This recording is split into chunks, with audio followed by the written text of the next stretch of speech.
যুবতী বা তরুণীর উপর কখন সিয়াম ওয়াজিব হবে বিষয় জানতে চাই। ইসলামে সিয়ামের যে বিধান সেটি সবার জন্যই, নারী এবং পুরুষ সবার জন্যই সমভাবে প্রযোজ্য, এবং এই নির্দেশনাটি আল কোরআনের 185 নম্বর আয়াতে আল্লাহ তাআলা স্পষ্ট করে বলে দিয়েছেন, ফামান শাহিদা মিনকুম আশ-শাহরা ফালিয়াসুম।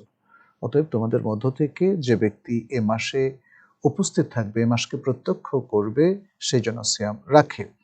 তাহলে কোরআনের এই আয়াতটি দিয়ে রমাদান মাসের সিয়ামকে ফরজ করা হলো, যদিও অন্য আয়াত থেকে সিয়ামের ফরজিয়ত সাব্যস্ত, কিন্তু রমাদান মাসের সিয়াম এই 185 নম্বর আয়াত দ্বারা সাব্যস্ত, এবং সেটি মুসলিমদের কাদের উপরে ফরজ হয়?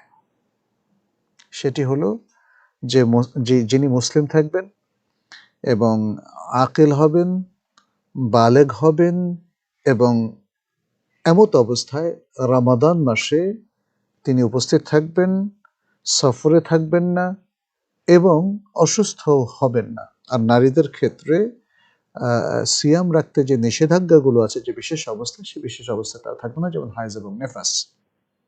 তাহলে তাদের সবার উপরে সিয়াম ফরজ হবে। সেক্ষেত্রে আমরা দেখি নারী, তরুণী বা যুবতী যারা মুসলিম এবং যারা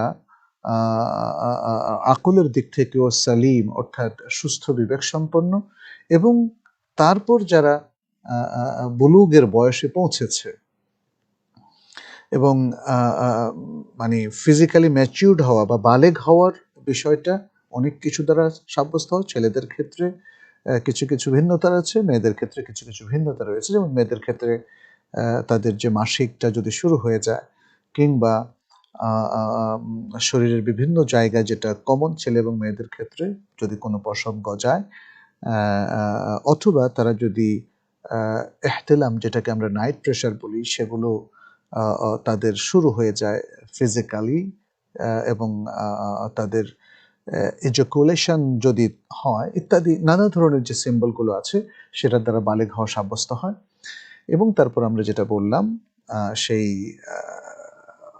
বিষয়গুলো যদি সাব্যস্ত হয় যে সে অসুস্থ নয়, সুস্থ, কারণ অসুস্থ হলে তো সিয়াম ভাঙতে পারে।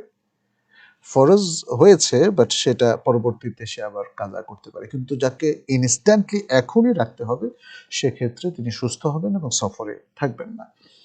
তো এ হচ্ছে আসলে সিয়াম ফরজ হওয়ার বিভিন্ন শর্ত, শারায়েত কিংবা বিভিন্ন ক্রাইটেরিয়া, যেটা ছেলে মেয়ে উভয়ের ক্ষেত্রেই প্রযোজ্য।